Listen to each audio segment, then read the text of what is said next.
শুভ সন্ধ্যা। ক্যালকাটা কম্পারেটিস্ট 1919 এর পক্ষ থেকে সকলকে এই আলোচনা সভায় স্বাগত জানাই। বর্তমানে আমাদের সঙ্গে ফেসবুক, হোয়াটসঅ্যাপ, টুইটার, ইনস্টাগ্রাম এবং এই প্রভৃতি মাধ্যমের দ্বারা যুক্ত হয়ে রয়েছেন প্রায় কয়েকশো ছাত্রছাত্রী এবং গবেষকরা। ক্যালকাটা কম্পারেটিস্ট 1919 হিউম্যানিটিজ ও সোশ্যাল সায়েন্সের ছাত্রছাত্রী এবং গবেষকদের জন্য একটি পরিসর। এখানে আমরা বিভিন্ন ইন্টারডিসিপ্লিনারি বিষয়ের ওপর আন্তর্জালিক আলোচনা চক্র আয়োজন করে চলেছি, যেখানে বিভিন্ন গবেষকরা, বিভিন্ন বিষয়ের গবেষকরা তাদের বক্তব্য উপস্থাপন করতে পারবেন এবং পারস্পরিক আদান প্রদানের মধ্য দিয়ে বিদ্যায়তনিক চর্চাকে অন্য মাত্রায় নিয়ে যেতে পারবেন।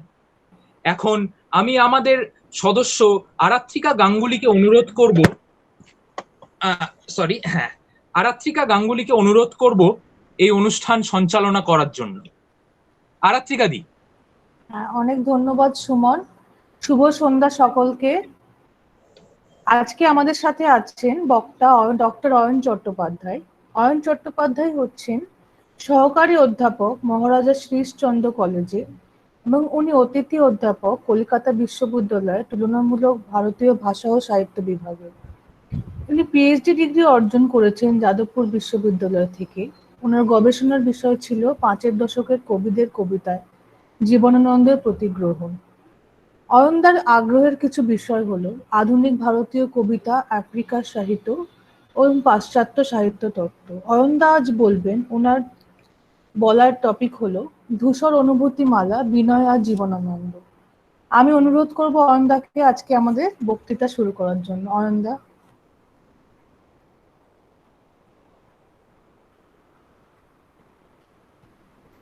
নমস্কার, আশা করি আমাকে শোনা যাচ্ছে।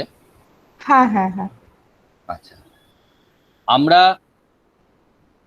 আজকে এই অনুষ্ঠানে সবাই মিলিত হতে পেরেছি এবং এই কারণে আমাকে বলার সুযোগ করে দেওয়ার জন্য ক্যালকাটা কম্পারেটিস্ট 1919 এই তরুণ গবেষকদের যে গ্রুপ, তাকে আমি অভিনন্দন জানাই, স্বাগত জানাই, ধন্যবাদ জানাই।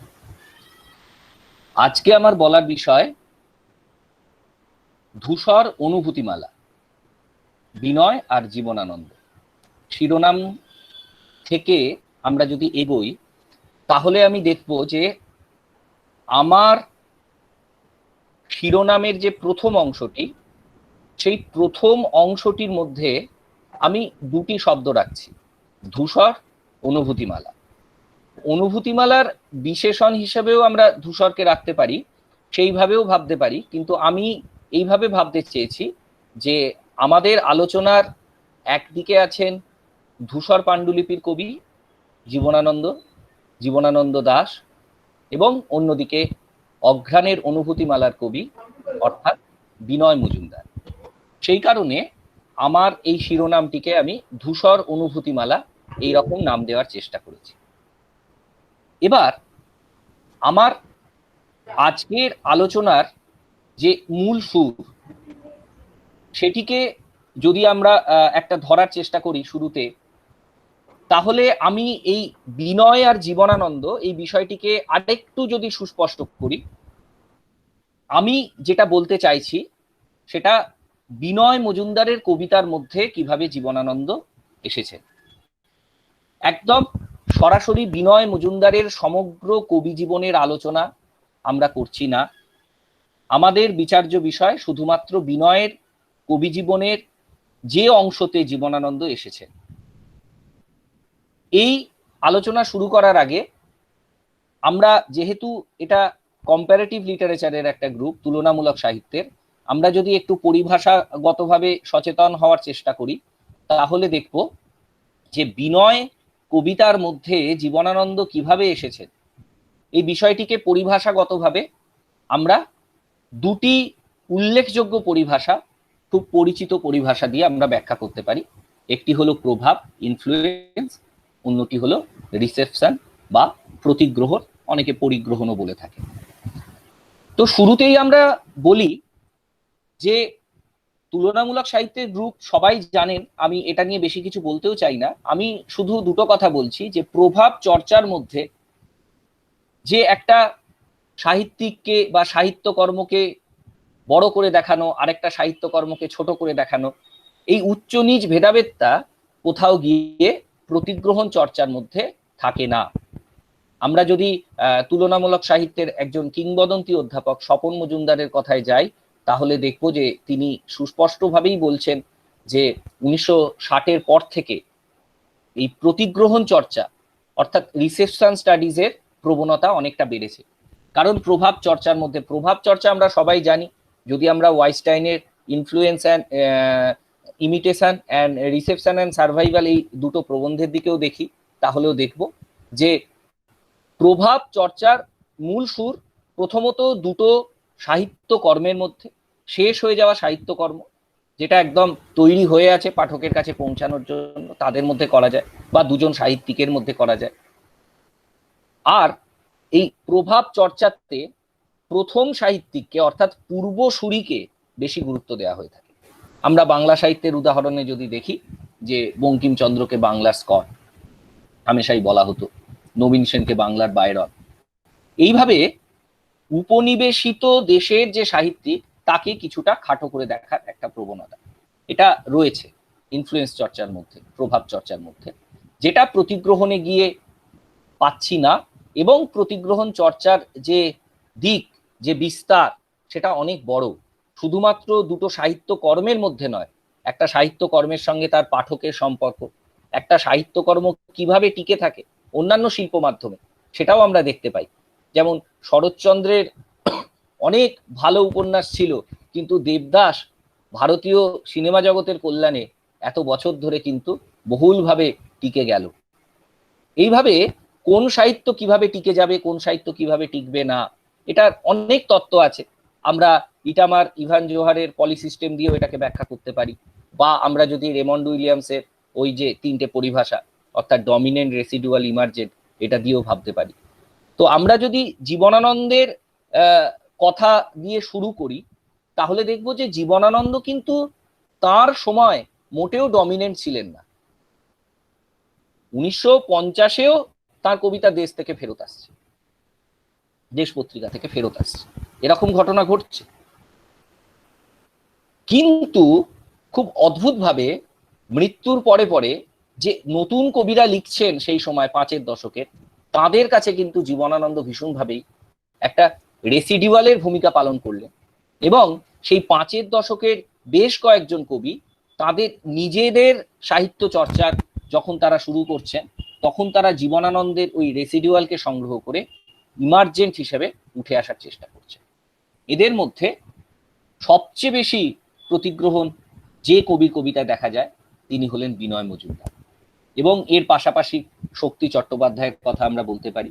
তাছাড়া আরেকটু পরে হয়তো উৎপল কুমার বসুর কবিতায় দেখতে পাবো, আলোক সরকারের কবিতায় কিছু দেখতে পাবো, প্রণবেন্দু দাশগুপ্তর কবিতায় দেখতে পাবো, আল মাহমুদের কবিতায় দেখতে পাবো। এরকম অনেক কবি রয়েছে যাদের কবিতায় আমরা এই ধরনের প্রতিগ্রহণকে দেখতে পাই। তো সেই জন্য আমাদের আলোচনাটা বিনয় মজুমদারের কবিতায় কিভাবে জীবনানন্দ প্রতিগৃহীত হয়েছে। কিন্তু আমি শুরুতেই বলেছি যে আমরা প্রভাব চর্চা করছি না, সেই কারণে আমাদের কাছে জীবনানন্দ অধিক গুরুত্বপূর্ণ, বিনয় কম গুরুত্বপূর্ণ, এরকম কোনো ব্যাপার নেই। এবং আমাদের আলোচনার অভিমুখটা বিনয় থেকে জীবনানন্দের দিকে হবে। আমাদের আলোচনার ক্ষেত্রে গুরুত্ব পাবে অবশ্যই বিনয় মজুমদার।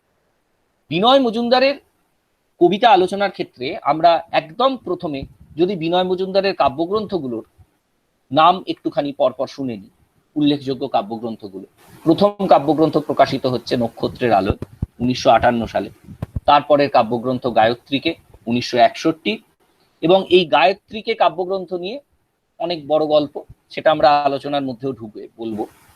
তো গায়ত্রীকে পরবর্তীকালে ফিরে এসো চাকা, আমার ঈশ্বরীকে বিভিন্ন নামকরণ হচ্ছে, এবং শেষমেশ গিয়ে ফিরে এসো চাকা নামটাই থেকে যাচ্ছে। তারপরে গিয়ে আমরা পাচ্ছি ঈশ্বরীর বলে একটি কাব্যগ্রন্থ, তারপরে একটি কাব্য সংকলন পাচ্ছি, ঈশ্বরীর কাব্যগ্রন্থ 1964-তে প্রকাশিত, ঈশ্বরীর কবিতা বলি 1966-তে প্রকাশিত, তারপরে অধিকন্তু বেরোচ্ছে 1972-এ, অঘ্রাণের অনুভূতিমালা 1974, বাল্মীকির কবিতা 1976, তার পরবর্তীকালে যে কাব্যগ্রন্থগুলি আছে সেগুলো আমাদের আলোচনায় একটু কম গুরুত্ব পাবে। যেমন শ্রেষ্ঠ কবিতাকে আমি বাদ দিয়ে বলছি, 81তে শ্রেষ্ঠ কবিতা বেরোচ্ছে। আমাদের বাগানে, আমি এই সভায়, এই দুটোই বেরোচ্ছে 1985 সালে। তারপরে এক পংক্তির কবিতা বেরোচ্ছে 1988 সালে বিনয় মজুমদারের, কাব্য সমগ্র প্রতিভাস থেকে 1994 সালে।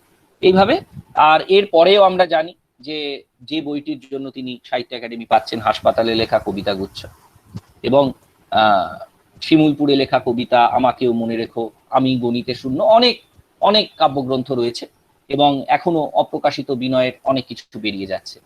তো আমাদের এই আলোচনাতে আমরা প্রতিগ্রহণের 3টে ধাপ দেখাবো বিনয় মজুমদারের কাব্য জগতের আলোচনায়। যদি আমরা কালানুক্রমিক বিশ্লেষণে যাই, তাহলে আমরা প্রথম ধাপ দেখাবো অনুকরণ পর্ব বিনয়ের কবি জীবনে, একদম যাকে ইমিটেশন বলতে পারি, অনুকরণ পর্ব। অর্থাৎ এই পর্বে তিনি জীবনানন্দকে পুরোপুরি অনুকরণ করার চেষ্টা করেছেন। এই পর্বে একটি মাত্র কাব্যগ্রন্থকে আমরা রাখতে পারছি, সেটি হলো তার প্রথম কাব্যগ্রন্থ নক্ষত্রের আলোয়, 1958 সালে প্রকাশিত। এরপরে আমরা এই গায়ত্রীকে থেকে একদম আমাদের 1976-এ প্রকাশিত বাল্মীকির কবিতা অবধি যে পর্বটি, সেটিকে আমরা বিনয়ের জীবনানন্দ প্রতিগ্রহণ পর্ব হিসাবে চিহ্নিত করতে পারি। আর তারপর থেকে, অর্থাৎ আমাদের বাগানে এবং আমি এই সভায়, এই পর্ব থেকে, এই অংশ থেকে বিনয় জীবনানন্দকে কিছুটা ছেড়ে যাচ্ছেন। শুধু তাই নয়, তার কবিতার বৈশিষ্ট্য তুমুলভাবে পরিবর্তিত হচ্ছে। এটা আমরা আলোচনা যত এগোবে আমরা বিশদে আলোচনা করার চেষ্টা করব। আমরা শুরুতে অনুকরণ পর্বে নক্ষত্রের আলোয় যে গ্রন্থটির কথা বলা হলো, সেটি সম্পর্কে কিছু বলার আগে আমাদের একটা বিষয় স্পষ্ট করে নেওয়া দরকার, যে বিনয় জীবনানন্দকে অনুকরণ করলেন 1958 প্রকাশিত কাব্যগ্রন্থ। এই ঘটনাটি আমরা শক্তি চট্টোপাধ্যায়ের প্রথম কাব্যগ্রন্থ 1961-তে প্রকাশিত হে প্রেম হে নৈশব্দের ক্ষেত্রেও দেখি, কিন্তু সেটা আমরা অনুকরণ বলতে পারি না, সেটাকে আমরা আন্তর্বয়ান বা আন্তর্পাঠের জায়গায় ফেলতে পারি। কিন্তু বিনয়ের এই নক্ষত্রের আলোয়কে আমরা অনুকরণ ছাড়া কিছু বলতে পারছি না, কারণ এই নক্ষত্রের আলোয়ের মধ্যে যে পংক্তিগুলি ব্যবহার করা হচ্ছে সেগুলির মধ্যে কিন্তু জীবনানন্দের চেতনা জগতের ছাপ একেবারে সুস্পষ্ট। এবং অনেক কবিতাতেই আমরা দেখতে পাবো যে সেখানে বিনয় লিখছেন না জীবনানন্দ লিখছেন, সেটা আমরা চট করে বুঝতে পারবো না। এইভাবে আমরা নক্ষত্রের আলোয় এই কাব্যগ্রন্থটিকে দিয়ে যদি আলোচনা শুরু করি, তাহলে আমাদের কাছে কিছু জিনিস সুস্পষ্ট হবে। আমি দু একটি কবিতার উদাহরণ পড়ছি। বুঝিনি কথারা থাকে অতি দূর নক্ষত্রের দেশে, বা তুমি যেন চলে যাও অতি দূর অমলিন নক্ষত্রের নীলে, বা নক্ষত্রের দিকে চেয়ে বুকে জমে জীবনের সব দীর্ঘশ্বাস, বা নক্ষত্রের ছায়া নাকি পড়ে শুধু পৃথিবীর 3 ভাগ জল। আরো আরো অসংখ্য কবিতার মধ্যে এই বিশেষ যে কয়েকটি পংক্তি বলা হলো, এগুলির মধ্যে দেখা যাচ্ছে নক্ষত্র শব্দটি বারবার আসছে। শুধুমাত্র কাব্যগ্রন্থের নামেই নয়, কাব্যগ্রন্থের কবিতার মধ্যেও নক্ষত্রের ছড়াছড়ি, এবং এই কাব্যগ্রন্থের নাম এবং এত ঘন ঘন নক্ষত্রের আনাগোনাতে আমরা জীবনানন্দীয় আখ্যান খুব স্পষ্টভাবেই পাই। এছাড়া আরো অনেক কবিতার মধ্যেই আমরা দেখছি যে যেরকম ভাবে কবি তার প্রেমকে হারিয়ে ফেলেছেন, সে চলে যাচ্ছে দূরে, আমি একা পড়ে আছি, তুমি আছো আকাশে সুনীল অতলে, জানি তুমি এই মাঠে আসবে না দুরাগতা, দুরাগতা বলে সম্বোধন করছেন। বা তাকাই সামনে সোজাসুজি, ব্যাকুল আশায় তাকে খুঁজি, বধির আধারে করি দুচোখ ধারালো, কোন দিকে আধারের কোন পারে তবে সে হারালো। এবং এখানে খুব গুরুত্বপূর্ণ যে আধারের বিশেষণ বধির। এইভাবে সমাশক্তি অলংকার প্রয়োগের মাধ্যমে আধারের মধ্যে যে মানব সত্তা দান করছেন, এটা কিন্তু আমরা জীবনানন্দকেই মনে পড়াচ্ছি আমাদের। এবং এই আর শোনায় না এই কবিতাটি প্রথম স্তবকের পরে আমাদের কিন্তু অনায়াসে জীবনানন্দের হায় চিল কবিতাটি মনে পড়তে পারে। কিরকম? আর শোনায় না সুন্দরী তুমি সিংহলের ওই বিষাদ বিধুর গান, করুণা আহত হৃদয় উন্মূল, গানে মনে পড়ে আরেক জীবন, দূর এক উপকূল। এইভাবে আমরা দেখতে পাচ্ছি যে বিনয়ে জীবনানন্দকে তার প্রথম কাব্যগ্রন্থে ভীষণভাবে গ্রহণ করার চেষ্টা করছে। এইভাবে নক্ষত্রের আলোয় কবিতাটির কয়েকটি কবিতা যদি বাদ দিই, বাদ বাকি সমস্ত কবিতার মধ্যে কিন্তু জীবনানন্দের প্রভাব একদম সুস্পষ্ট, এবং এই জায়গাটিকে আমরা জীবনানন্দের অনুকরণ পর্ব হিসাবে চিহ্নিত করতে পারি। তাহলে বিনয় কি প্রথম কাব্যগ্রন্থে একেবারেই স্বকীয়তায় ধরা পড়েনি? আমরা যদি বিনয়ের আত্মচরিত পড়ি তাহলে দেখব উনি পরিষ্কার বলছেন যে উনি সেই সময় অবধি কবিতা লেখার পদ্ধতি আবিষ্কার করতে পারেননি। কবিতা লেখার পদ্ধতি তিনি আবিষ্কার করতে পারেননি। তিনি শুয়ে শুয়ে বসে বসে কাটিয়ে কবিতা লেখার পদ্ধতি আবিষ্কার করছেন, এবং কবিতা লেখার পদ্ধতি আবিষ্কার করার পরে তবেই তার যে নিজস্ব শৈলী সেটা উঠে আসছে। কিন্তু সেই নিজস্ব শৈলী কতটা, তার মধ্যে কতটা জীবনানন্দ আছে, কতটা নেই। আমরা বিনয়ের দ্বিতীয় কাব্যগ্রন্থে যদি যাই, বিনয়ের দ্বিতীয় কাব্যগ্রন্থ গায়ত্রীকে তার প্রথম সংস্করণ বেরোচ্ছে মার্চ 1961 সালে। দ্বিতীয় সংস্করণে সেটা পরিবর্ধিত এবং পরিমার্জিত হয়ে ফিরে আসছে ফিরে এসো চাকা নামে 1962 17 সেপ্টেম্বর, বিনয়ের জন্মদিন। 17 সেপ্টেম্বরে বিনয়ের অনেক কাব্যগ্রন্থই প্রকাশিত হয়েছে। এই 17-র একটা সংযোগ রয়েছে, জীবনানন্দের ক্ষেত্রেও 17 ফেব্রুয়ারি জন্মদিন। তৃতীয় সংস্করণে 1964 সালে এই বইটার নাম আবার পাল্টে যাচ্ছে আমার ঈশ্বরীতে। কিন্তু শেষমেশ প্রথম অরুণা সংস্করণ যেটা হচ্ছে 1383 বঙ্গাব্দে, আর কলকাতা সংস্করণ 1 মার্চ 1979, সেটার মধ্যে আবার ফিরে এসো চাকা নামটাই থাকছে।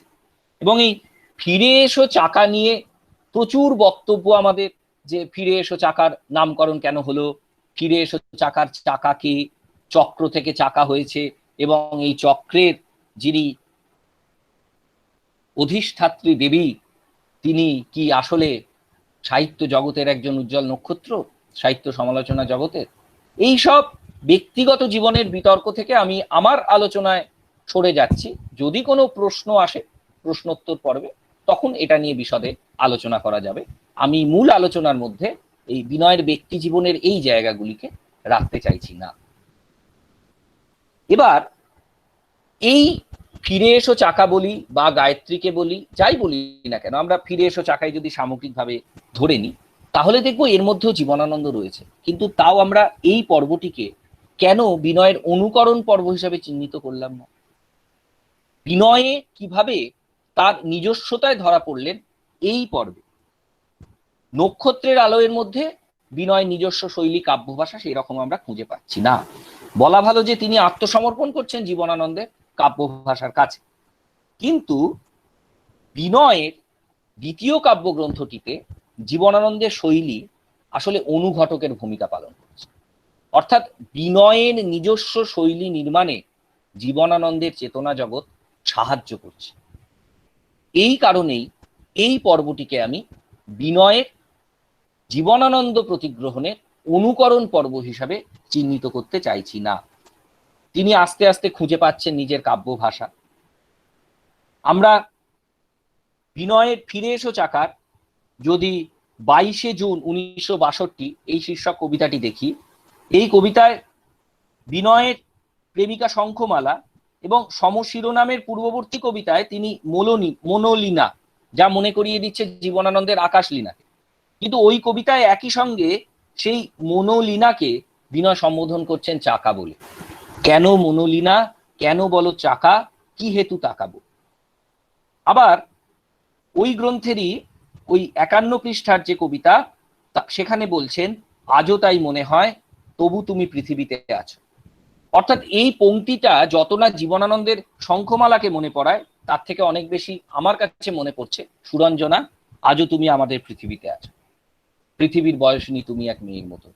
অর্থাৎ ফিরে এসো চাকায় কবিতাগুলিতে জীবনানন্দের প্রতিগ্রহণের বিষয়টা নক্ষত্রের আলোয়ের মতন অত সরাসরি বা সুস্পষ্ট নয়।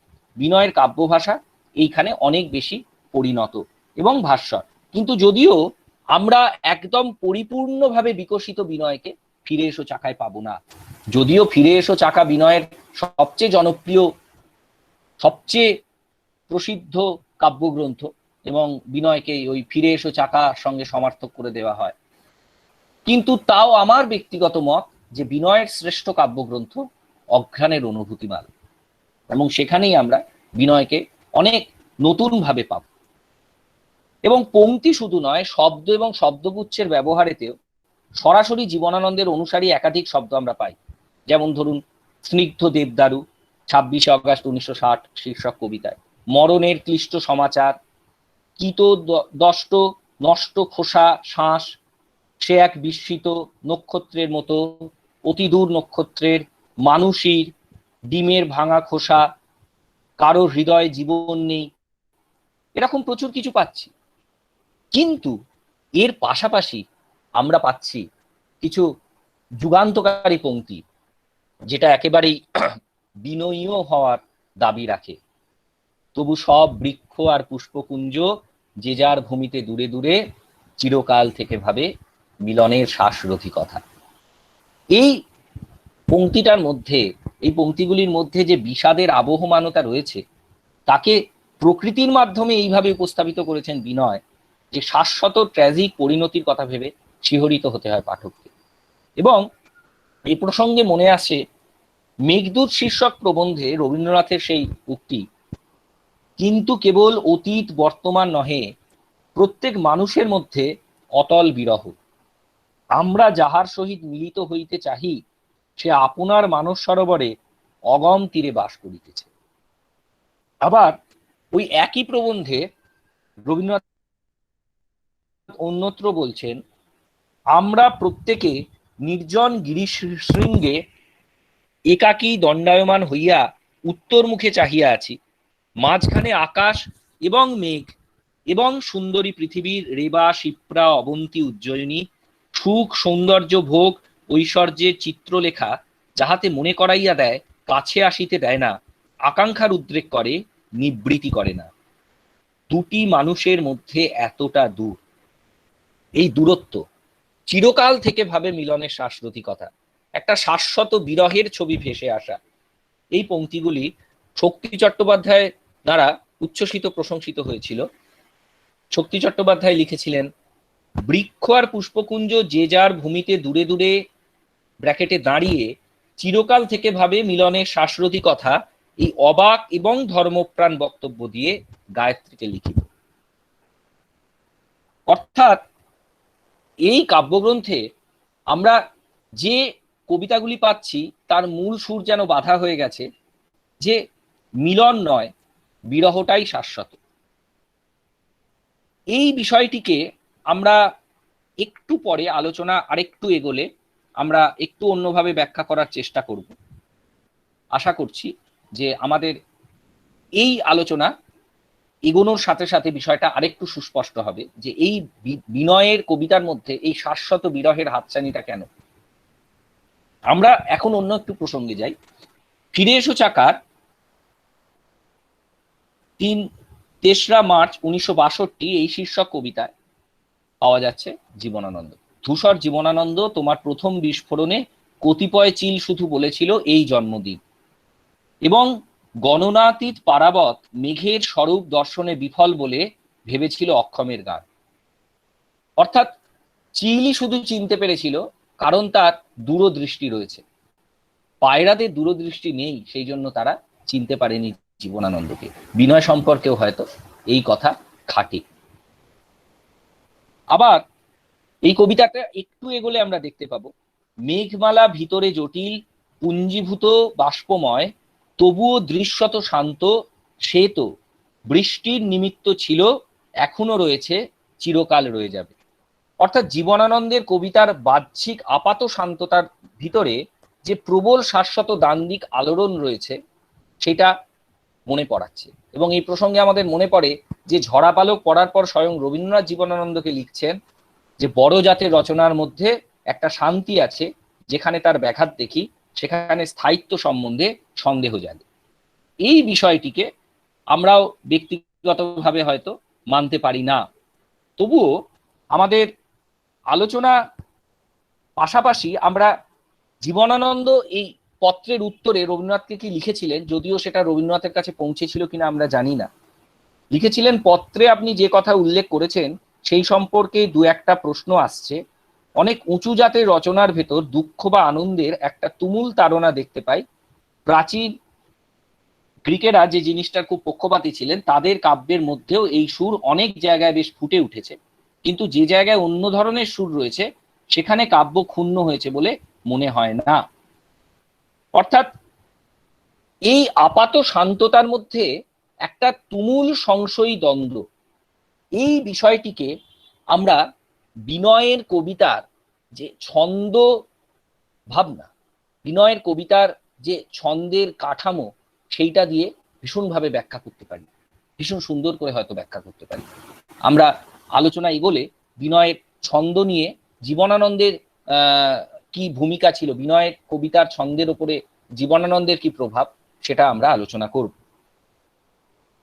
পরবর্তী যে কাব্যগ্রন্থ বিনয়ের ঈশ্বরী, এই কাব্যগ্রন্থটি যে কবিতাগুলি রয়েছে, এই কবিতাগুলিকে নামকরণের প্রসঙ্গে বলা হচ্ছে যে ঈশ্বরী, এটা বিনয় স্বয়ং কাব্য সমগ্রের সম্পাদক তরুণ বন্দ্যোপাধ্যায়কে জানাচ্ছেন যে ঈশ্বরীর বইখানা তোমায় ভাবিয়েছে বুঝতে পারছি, ঈশ্বরীর বইখানা যখন লিখি তখন আমি সত্যই ভাবতাম, এক, আমি ঈশ্বরীর স্বামী, দুই, ঈশ্বরী বইখানা বলে দিয়েছে, জানিয়ে দিয়েছে আমার চিন্তা জগতে এবং আমি লিখেছি, সেহেতু প্রকৃতপক্ষে এই কাব্য কবিতা সমূহ ঈশ্বরীর স্বরচিত, আমি তার লিপিকার স্বামী।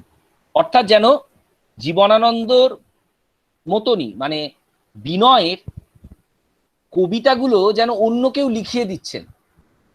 রবীন্দ্রনাথের যে আমরা জীবন দেবতা তত্ত্বে কথা জানি, সেখানেও কিন্তু মানে আমরা অত জটিলতায় যদি নাও যাই, রবীন্দ্রনাথ নিয়ে আজকে আমাদের আলোচনা করার কথা নয়, আমরা যদি খুব সহজভাবে বলি তাহলে পান্নালাল ভট্টাচার্যের যে শ্যামাসঙ্গীত আমরা সবাই জানি যে সকলই তোমারই ইচ্ছা, ইচ্ছাময়ী তারা তুমি, তোমার কর্ম তুমি করো মা, লোকে বলে করি আমি, ওই আমি যন্ত্র তুমি যন্ত্রী, আমি ঘর তুমি ঘরণী, আমি রথ তুমি রথী, যেমন চালাও তেমনি চলি।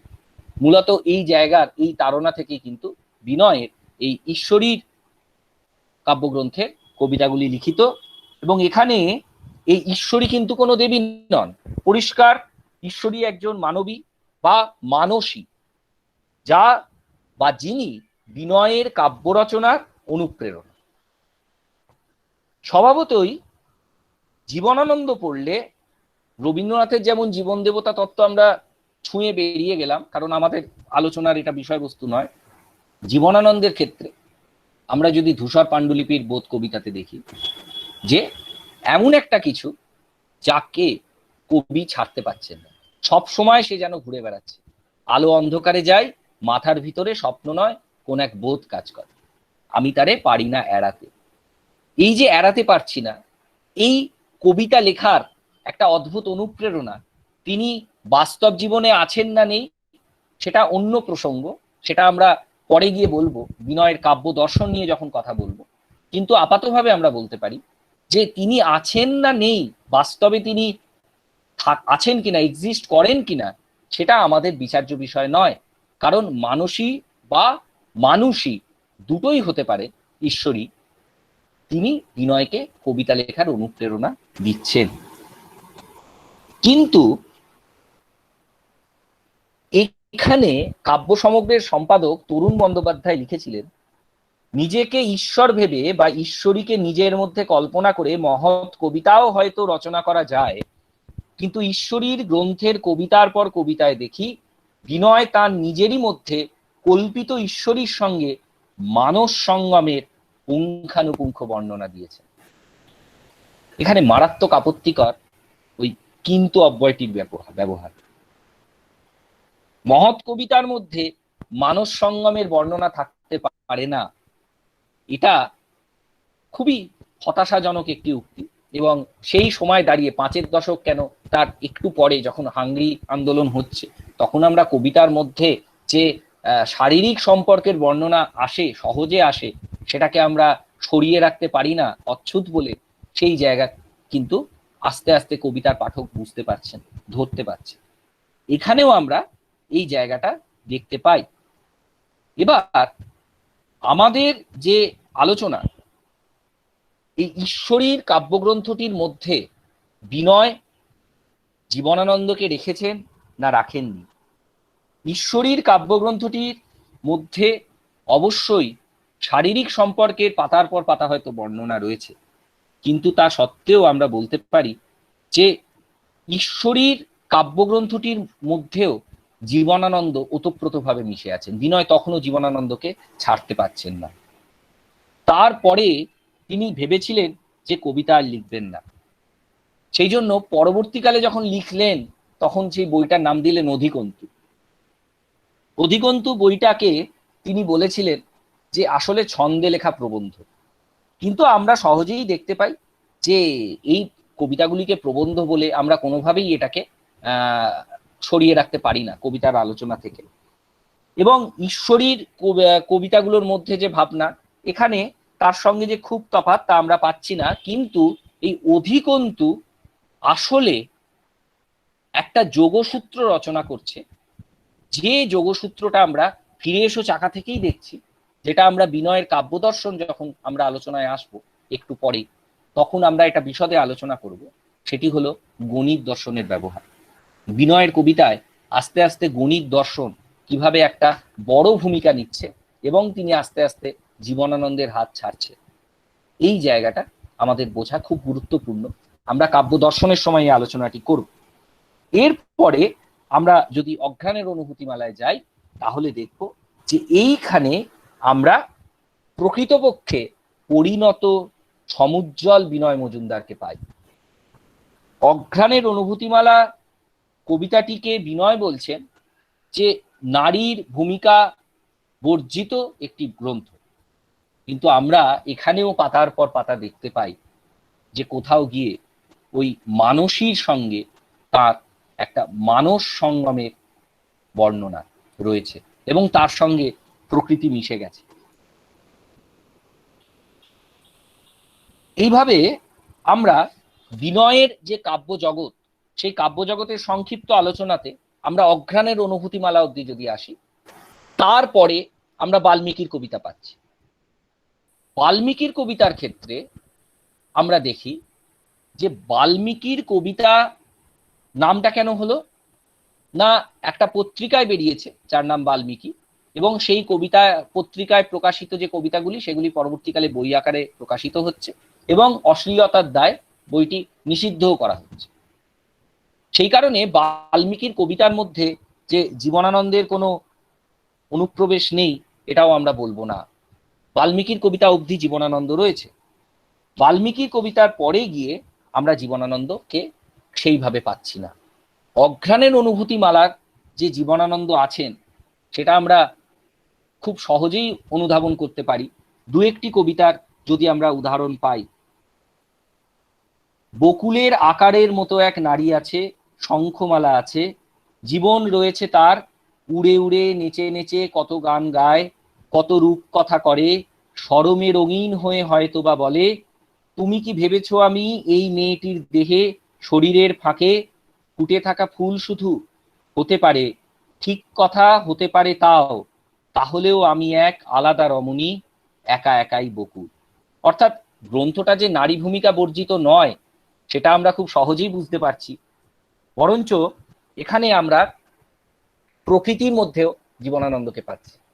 অঘ্রাণের অনুভূতিমালা, হেমন্ত জীবনানন্দ সমার্থক, এবং তার পাশাপাশি আমরা এই কবিতাতে, এই কাব্যগ্রন্থের মধ্যে আমরা বিনয়ের কবিতায় কিভাবে হেমন্ত আসছে সেটা আমরা দেখতে পাচ্ছি। নাম থেকেই বোঝা যাচ্ছে অঘ্রাণের অনুভূতিমালা। জীবনানন্দের কবিতায় হেমন্তের ব্যবহার নিয়ে আমি বিশদে আলোচনা করছি না, সবাই জানেন, সবাই শুনেছেন, সবাই পড়েছেন। আমি শুধুমাত্র এক্ষেত্রে বলতে পারি যে হেমন্তের সঙ্গে হেমন্ত কালটা অনেকেই, অনেক সমালোচকই বলেছেন যে হেমন্ত আসলে আমাদের এ বঙ্গে তো খুব একটা তার অস্তিত্ব আমরা বুঝতে পারি না। রবীন্দ্রনাথের ঋতুরঙ্গের যখন গান টান হয়, অনুষ্ঠান হয়, তখন ওই হিমেরও রাতে ওই গগনের দ্বীপগুলিরে এটাই প্রধানত চলে। তো হেমন্ত সংক্রান্ত বিষয়গুলো কিভাবে জীবনানন্দের কবিতায় আসছে এ নিয়ে প্রচুর সমালোচকই বলেছেন যে এটা পাশ্চাত্যের প্রভাব, কারণ বিদেশে অটাম এই ঋতুটি নিয়ে প্রচুর কবি কবিতা লিখেছেন, এবং সেই অটাম আমাদের এখানে আমরা যদি ব্যাকরণগতভাবে লেট অটাম বলি হেমন্তকে তাহলে হয়তো ঠিক হয়, কিন্তু তাও ওই অটামকে হেমন্ত করা হয়েছে। কিন্তু দেখুন, বিদেশের অটাম আর আমাদের হেমন্ত দুটোর মধ্যে কি পুরোপুরি মিল আছে? হয়তো না। জীবনানন্দের হেমন্ত যে বহুমাত্রিকতা রয়েছে, কখনো সেই হেমন্ত অবসরে, কখনো শূন্যতার, কখনো বা মিলনের, সেই হেমন্তের সঙ্গে বিনয়ের হেমন্তের কোথায় সংযোগ? আমাদের এ বঙ্গে যে 6টা মূল ঋতুকে আমরা ধরে নিই, গ্রীষ্মকাল, বর্ষাকাল, বর্ষাকে আমরা যদি মিলনের ঋতু, প্রজননের ঋতু ধরি, সেটা আমরা জীবজগৎ কি উদ্ভিদ জগৎ সব জায়গাতেই দেখতে পাই। তারপরে গিয়ে শরৎকাল। শরৎকাল আমাদের কাছে, বাঙালিদের কাছে একটা অন্য প্রাসঙ্গিকতা বহন করে নিয়ে আসে। আমরা জানি দুর্গাপুজোর প্রাসঙ্গিকতা, সে কথায় আমরা যাব না। শরতের পরেই কিন্তু হেমন্ত, এবং হেমন্তের পরে শীত। শীতের সঙ্গে যদি আমরা শীতলতা এবং মৃত্যুকে খুব সহজেই সংযোজিত করতে পারি, তাহলে মৃত্যুর ঠিক আগে হেমন্ত যেন জীবনকে পরিপূর্ণভাবে শুষে নেওয়ার সময়, জীবনকে সম্পূর্ণভাবে পাওয়া। ফাঁসির আগের রাতে ফাঁসির আসামি যেভাবে জীবনকে সম্পূর্ণভাবে উপভোগ করতে চায়, জাগরী, সতীনাথ ভাদুরীর জাগরী উপন্যাসটির কথা আমাদের মনে আছে, যেখানে ফাঁসির আগের রাতের পুরো ঘটনা দেখানো হয়েছে, এবং সেখানে বিলুকে কোনো একজন কারারক্ষী বলছে যে একদল যাদের ফাঁসি হয়েছিল তারা আগের দিন প্রচুর ডিম ভেজে খেয়েছিল। অর্থাৎ কে কিভাবে তার জীবন শেষ হবে খুব তাড়াতাড়ি এটা বুঝতে পারার পরে কিভাবে জীবনকে উপভোগ করবে সেটা আমরা বুঝতে পারি না আগে থেকে, কিন্তু জীবনকে পরিপূর্ণভাবে শুষে নেওয়া দরকার। সেই জন্য 1946-47 কবিতায় জীবনানন্দ অবধারিতভাবেই বলতে পারে, তাহলে মৃত্যুর আগে আলো, অন্ন, আকাশ, নারীকে কিছুটা সুস্থিরভাবে পেলে ভালো হতো। এই সব পংক্তি উঠে আসে। সুতরাং বিনয়ের অঘ্রাণের অনুভূতি মালার মধ্যে যদি মানস সঙ্গমের বর্ণনা আমরা দেখতে পাই, তাহলে আমরা হয়তো এইভাবে এটাকে জীবনানন্দের চেতনা জগতের সঙ্গে মিলাতে পারি। মিলনের কাল হিসেবে বসন্তকে আমরা জানি, বসন্ত খুবই সুবিদিত, বর্ষাকেও আমরা জানি, কিন্তু হেমন্তের সঙ্গে এইভাবে যে মিলনকে মেলানো হলো, মৃত্যুর আগে, শীত আসার আগে যেন পরিপূর্ণভাবে জীবনকে উপভোগ করার কাল হয়ে গেল হেমন্ত। সেই জন্যই অঘ্রাণের অনুভূতিমালা বিনয় মজুমদারের এই শ্রেষ্ঠ কাব্যগ্রন্থ আমার মতে, এই কাব্যগ্রন্থটি। বাল্মীকির কবিতার ক্ষেত্রে আমরা জানি যে কাব্যগ্রন্থটির কিছু কবিতা নিষিদ্ধ করা হয়েছিল, এবং সেই ভুট্টা সিরিজ বা চাঁদ সিরিজের বা গুহার কবিতাগুলিকে, সেগুলিকে বিনয় নিজেও অশ্লীল বলেছেন। আর বাকি কবিতাগুলির ক্ষেত্রে আমরা কিন্তু দেখতে পাচ্ছি যে এখানে আমরা জীবনানন্দকে পাচ্ছি। একটি কবিতা যদি উদাহরণ দিই, সেই বহুদিন ব্যাপী বিপন্ন মরালটির দেহ থেকে মাংস আর মেদ কখন গিয়েছে ঝরে, পড়ে আছে সে তো প্রায় ওড়ায় অক্ষম, বিশুষ্ক হবার আগে রসাবিষ্ট হরিত কি ফল। আমরা কিন্তু এই কবিতার মধ্যে জীবনানন্দকে পেলাম, এবং ফিরে এসো চাকায় যে জীবনানন্দীয় শৈলী, ভাষা, উপমা, চিত্রকল্পের ব্যবহার দেখা গেছে, এখানে আমরা সেটা পেলাম। বা আমরা সকলে মিলে হব সেই মেয়েটির ক্ষয়ের হৃদয়, কারণ সত্যই সবে সেই মেয়েটির মন, অন্য কিছু নয়। খয়েরি যখন হৃদয়ের রং হয়, তখন স্বাভাবিকভাবেই আমাদের জীবনানন্দের কথা মনে পড়ে, শালিকের হৃদয়ের কথা মনে পড়ে। এইভাবে আমরা এই বাল্মীকির কবিতার মধ্যেও জীবনানন্দকে পাচ্ছি, কিন্তু তারপরে গিয়ে আমরা কোথাও জীবনানন্দকে কোনোভাবে হারিয়ে ফেলছি বিনয়ের কবিতা থেকে। কিভাবে হারিয়ে ফেলছি? না, বিনয়ের কাব্যজগতের মধ্যে, বিনয়ের কাব্য শৈলীর মধ্যে আমরা অনেক পরিবর্তন দেখতে পাচ্ছি এই আমি এই সভায় বা আমাদের বাগানে এই পর্যায় থেকে। কিরকম সেই পরিবর্তন সেটা বলার আগে আমরা এটুকু বলে দিই খুব সংক্ষেপে যে এর আগে অবধি বিনয়ের কবিতার মধ্যে দীর্ঘ উপমা, দীর্ঘ মিশ্র কলাবৃত্তের চলন, সেগুলো আমরা দেখতে পাই। পরবর্তীকালে গিয়ে এই আমি এই সভা এবং আমাদের বাগানে এই জায়গা থেকে বিনয়ের কবিতা আস্তে আস্তে উপমাবিহীন, শুধুমাত্র যা দেখছেন তাই বর্ণনা করছে। এবং এই কথা বিনয় তার বিভিন্ন সাক্ষাৎকারেও বলে গেছেন যে আমি ইচ্ছে করেই, মানে তিনি নিজে সচেতনভাবেই এই কাব্য শৈলীটিকে বদলেছেন, সচেতনভাবেই এই কাব্য শৈলীটিকে বদলেছেন, যেখানে তার কবিতা সরাসরি বাস্তব জগতের বর্ণনায় পর্যবসিত হয়েছে। সেখানে উপমা নেই, সেখানে কবিত্ব নেই। ধরুন এই ধরনের লাইন আসছে যে আজকে বিকেলবেলা বিশ্বের একটি কবি আমার বাড়িতে এসেছে, এই ধরনের পংক্তি, এই ধরনের লাইন আমরা দেখতে পাচ্ছি। বা ধরুন একটি কবিতা পড়ি। একদিন এক বৃদ্ধ আমাকে বলেছিলেন, যে বছর আম গাছে বোল বেশি হয় সে বছর খুব বেশি ঝড় হয়। বাস্তবিক বিগত বছরে আমাদের এই অঞ্চলে সব আম গাছে খুব বোল হয়েছিল, আমের গুটিও খুব বেশি বেশি হয়েছিল। আর তারপরে চৈত্র মাসে বারংবার ঝড় হলো, খুব বেশি করে ঝড় হলো। আমের মুদ্রিত গুটি যত হয়েছিল তার অধিকাংশ ঝরে গেল ঝড়ে। তারপরে কতিপয় মাস চলে গেছে, তবু বারবার মনে পড়ে যায় প্রকৃতির এই এক রহস্যের কথা, ঝড় হবার অনেক আগে বোল হয় কি প্রকারে, কেন? বিবৃতি। এরকম আরো অনেক বিবৃতি আমরা এই কাব্যগ্রন্থের কবিতাগুলির মধ্যে দেখতে পাচ্ছি। এবং খুব আশ্চর্যজনকভাবে এগুলিকে বিনয় কিন্তু কবিতার স্বীকৃতি দিচ্ছেন। তার মানে সচেতনভাবেই তিনি তার আগের কাব্যশৈলী থেকে, তার আগের কাব্য জগৎ থেকে বেরিয়ে আসছেন। এখানেই বিনয় মজুমদারের কাব্য জগতের পরিবর্তন, এবং এই কাব্য জগতের পরিবর্তনের জন্যই আমরা কিন্তু তার কবিতায় জীবনানন্দকে হারিয়ে ফেলছি। এবার আমরা যদি বিনয়ের কাব্য দর্শনের দিকে যাই, ওই যে ফিরে এসো চাকার সময় বলেছিলাম যে শাশ্বত বিরহের কথা, কেন বিনয়ের কবিতায় কেন সবসময় শাশ্বত বিরহের কথা? মিলন হবে না তিনি জেনে গেছেন। এটা কি শুধুমাত্র তার ব্যক্তিগত জীবনের অভিজ্ঞতা? হয়তোবা না। আমরা যদি একটু এগিয়ে ভাবি, আত্মচরিত প্রথম পর্বে বিনয় বলেছিলেন যে সৃষ্টির মূল রহস্য যে জড় উদ্ভিদ আর মানুষের জীবনে একইভাবে প্রযোজ্য, সেটা তিনি বুঝেছেন। সৃষ্টির মূল রহস্য যে জড় পদার্থ, উদ্ভিদ এবং মানুষ তিনজনের জীবনেই একইভাবে প্রযোজ্য, সেটা তিনি অনুধাবন করেছেন। আর তাই নিসর্গ আর প্রেম, যৌনতা আর গণিত দর্শন তার কবিতার প্রধান আশ্রয়। এবং বোদলেয়ারের মতো বিনয়ও কিন্তু আসলে প্রতীকবাদী। প্রথমে তিনি নৈসর্গিক প্রকৃতিকে ব্যবহার করছেন, নৈসর্গিক প্রতীককে ব্যবহার করছেন, করে তিনি পৌঁছে যাচ্ছেন নারী দেহে, যৌন মিলনের গল্পে।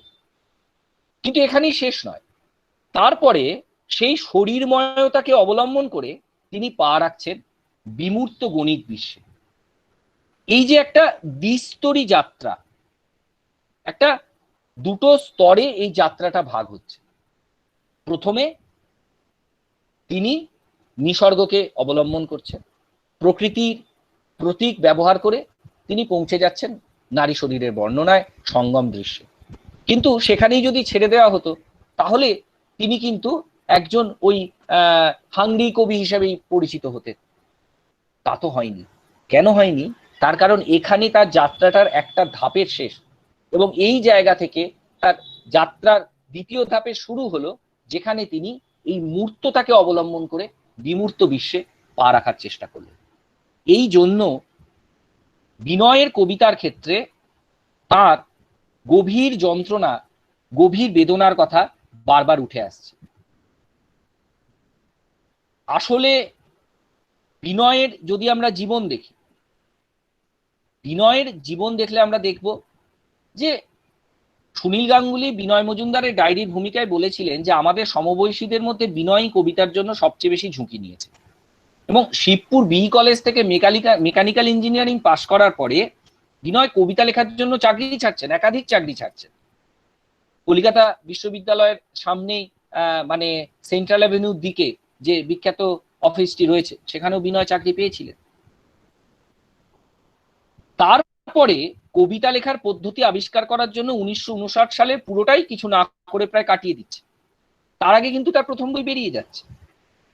এরপর বিনয়ের জীবনটাই অনিশ্চয়তায় ভরে যাচ্ছে। কিন্তু শুধু কি এই কারণে এই বিরহবোধ এবং মিলনের জন্য তীব্র আকাঙ্ক্ষা?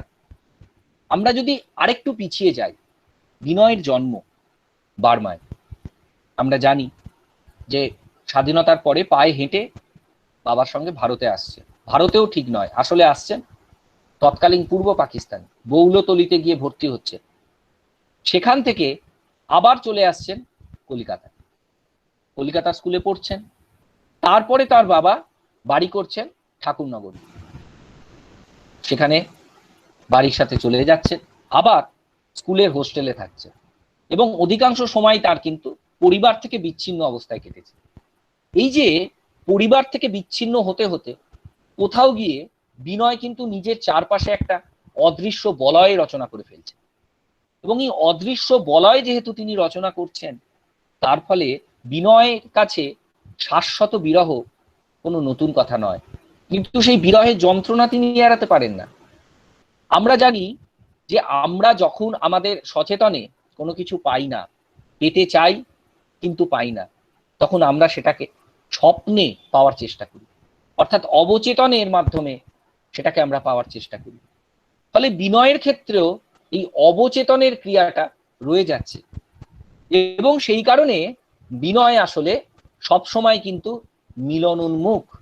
তার কবিতায় এত রাশি রাশি মিলনের দৃশ্য উঠে আসছে, তার কারণ তার শুধুমাত্র ওই ব্যক্তিগত জীবনে প্রেসিডেন্সি কলেজে কোন ছাত্রীকে দেখে তিনি মোহিত হয়ে, বিশেষ কোনো ছাত্রীকে দেখে মোহিত হয়ে তিনি লিখে ফেললেন ফিরে এসো চাকা বা গায়ত্রীকে। আমি বলেইছি যে আমি সেই ব্যক্তিগত বিতর্কে যাচ্ছি না, যদি কোনো প্রশ্ন ওঠে সেটা নিয়ে বিশদে আলোচনা করা যাবে। সেইটা শুধু নয়, আসলে বিনয়ের এই ব্যক্তি জীবনের বিরহ অনেক বেশি।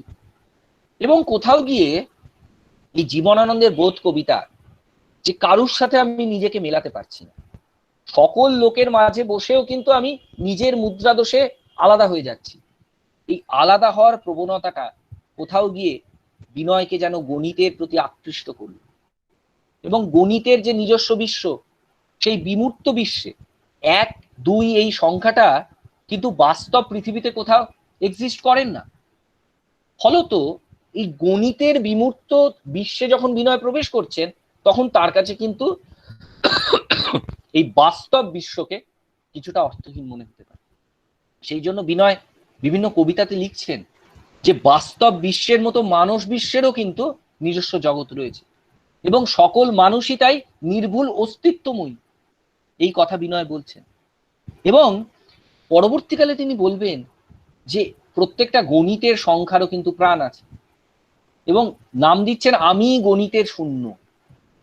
শূন্য এই সংখ্যাটিকে গণিত শাস্ত্রের সবচেয়ে অদ্ভুত একটি সংখ্যা, যার অস্তিত্ব নিয়েই খুব বড় প্রশ্ন। আবার তাকে না রাখলেও কিন্তু গণিত শাস্ত্র টিকবে না। ফলত নিজেকে গণিতের শূন্য বলছেন। এইভাবে কোথাও গিয়ে আমরা জানি যে 6-এর দশকের একটা সময় বিনয় হাঁটতে হাঁটতে বর্ডার পেরিয়ে বাংলাদেশে চলে গিয়েছে। বাংলাদেশে চলে গিয়ে ততদিনে তার কিন্তু বই বেরিয়ে গেছে, গায়ত্রীকে বেরিয়ে গেছে, ফিরে এসো চাকা বেরিয়ে গেছে, একটু একটু করে তার পরিচিতি বাড়ছে। তবু তিনি চলে যাচ্ছেন শিকড়ের খোঁজে, গিয়ে খুঁজে বার করছেন তার ফেলে আসা জায়গায়। সেখানে গিয়ে একজনের বাড়িতে আশ্রয় নিচ্ছেন, কিছুদিন থাকছেন, এবং বিনয়ের কোনো পাসপোর্ট নেই, বিনয় বিনা পাসপোর্টে চলে যাচ্ছে। সেখানে কিছুদিন থাকার পরে বিনয় সরাসরি চলে যাচ্ছেন সেখানকার পুলিশ স্টেশনে, গিয়ে পুলিশ আধিকারিককে বলছেন সরাসরি যে আমার কাছে পাসপোর্ট নেই, কিন্তু আমি আমার নিজের দেশে থেকে যেতে চাই। এই যে নিজের দেশ, যে লোকটা বার্মায় জন্মালো, তারপরে ছোটবেলা কাটলো বাংলাদেশে, তৎকালীন পূর্ব পাকিস্তানে, তারপর তাকে চলে আসতে হলো আবার কলকাতায়। এই যে একটা অদ্ভুত টানাপোড়েন, কলকাতা থেকে আবার ঠাকুরনগর, তারপরে হোস্টেল, মানে একজন অনিকেত মানুষ যার শিকড়ের সন্ধান সারা জীবন ধরে চলেছে, সেই মানুষটার কাছে কোনোভাবেই কিন্তু খুব বেশি দৃঢ়বদ্ধ বিশ্বাসের কবিতা পাওয়া যায় না, যাওয়া সম্ভব নয়। সেই কারণেই কোথাও গিয়ে বিনয় চিরবিরহী, এবং চিরবিরহী হওয়ার পাশাপাশি মিলনের জন্য উন্মুখ। সেই জন্য বারবার তিনি তার কবিতায় মিলন দৃশ্য রচনা করে যাচ্ছে। অবচেতনের ক্রিয়ায় সব পেয়েছি, দেশে চলে যাওয়ার চেষ্টা করছে। আবার এর পাশাপাশি আমরা যদি বিনয়ের ছন্দ ভাবনাকে এর সঙ্গে মেলাই, আমি ছন্দ নিয়ে আজকে বিশদে আলোচনা করছি না, দু একটি আলোচনা করব।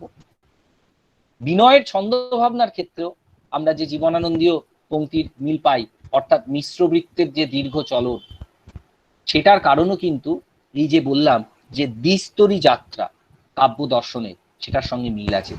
কারণ ছন্দ তো শুধুমাত্র একটা কবিতাকে সাজানো নয়, কবিতার বিষয়বস্তুর সঙ্গে অবশ্যই কবিতার সংরূপের সংযোগ রয়েছে, এটা আমরা জানি।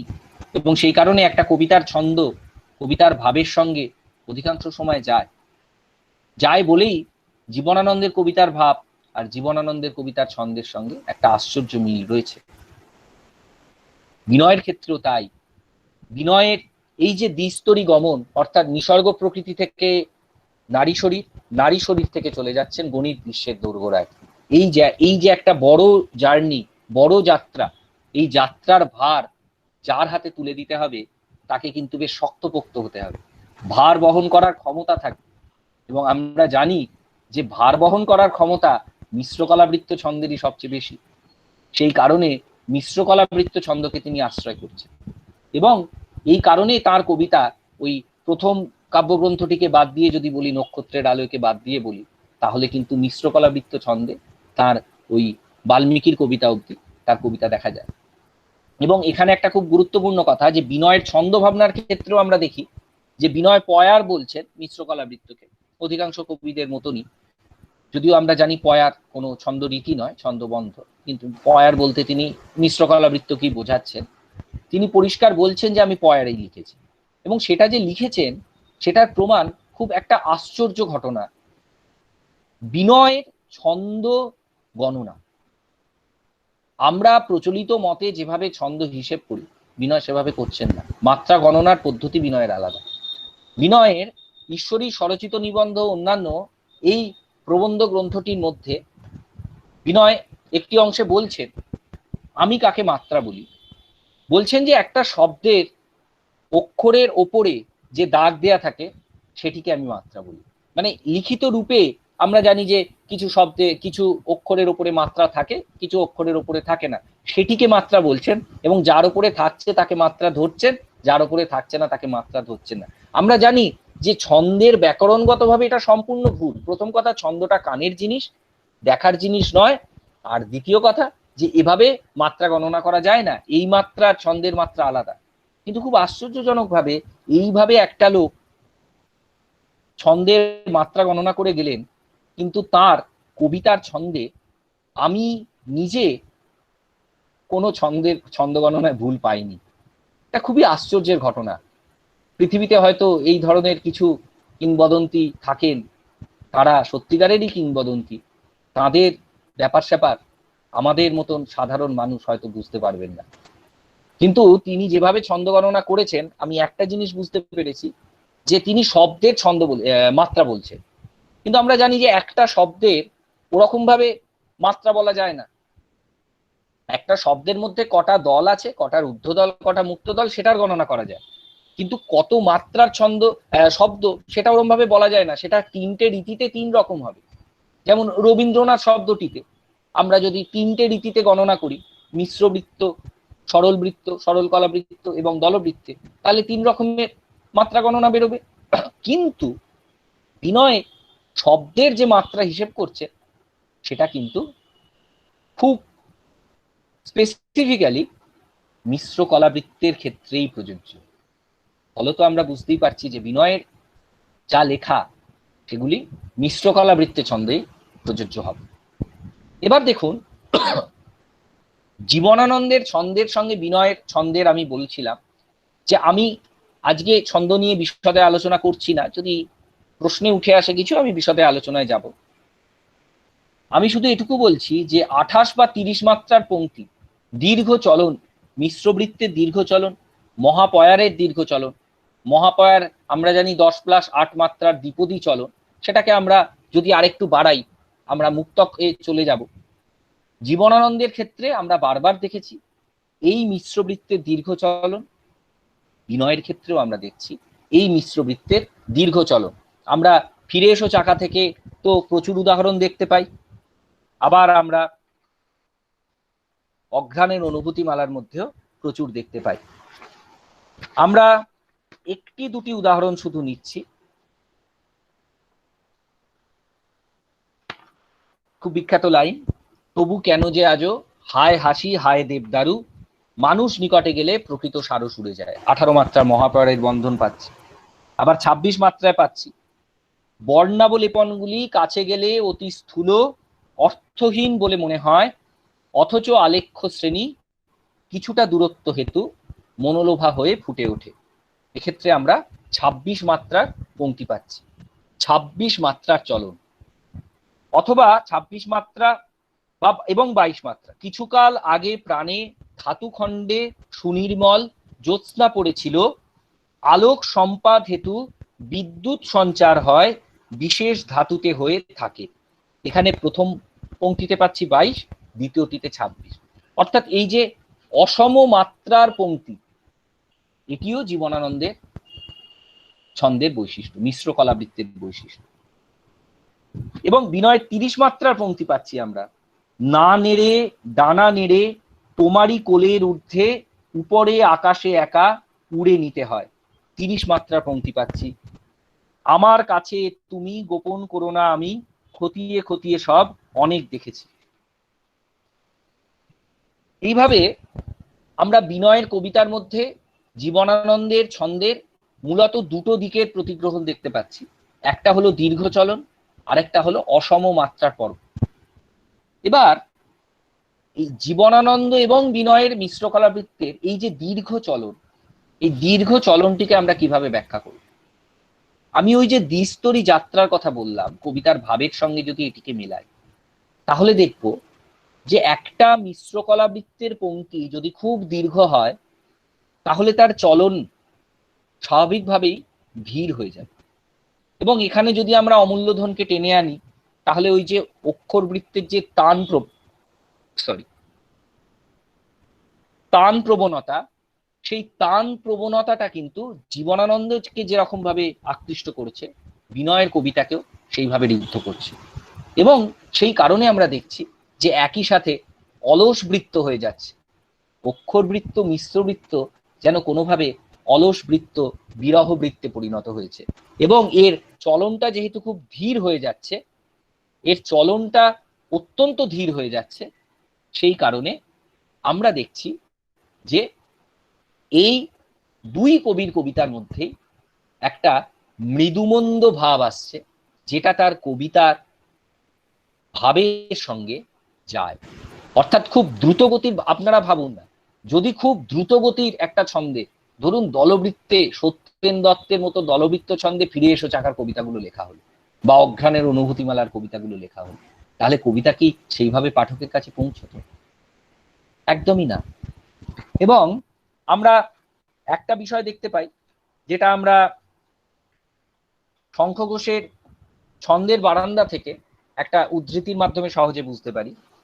কুল ভাঙা কোনো প্রবল জলোচ্ছ্বাস নয়, টলমলে জলের এই নিরর্গল প্রবাহ জীবনানন্দের কবিতাকে সবসময় ভিতর দিক থেকে টেনে নিয়ে যায়। তাই তাঁর অক্ষরবৃত্তের একটা লক্ষণ হয়ে ওঠে প্রসারণ, দীর্ঘ বিসর্পণ। 14 বা 18 মাত্রায় আর তিনি বেঁধে রাখেন না নিজেকে, তার অক্ষরবৃত্তের মাত্রা ছাড়িয়ে 22 থেকে 26, 26 থেকে 30। এবং বিনয়ের ক্ষেত্রেও আমরা একই কথা বলতে পারি, একই কথা প্রযোজ্য। ছন্দের আলোচনার পরে আমরা বিনয়ের কবিতার আলোচনার প্রায় শেষ পর্বে চলে এসেছি। আমি শুধুমাত্র আর 3-4টি কথা বলতে চাই। বিনয়ের কবিতার মধ্যে এই যে শেষ পর্বটাকে আমি বলছি জীবনানন্দ নেই, কিন্তু নেই বললে তো শেষ করা যায় না। কেন নেই?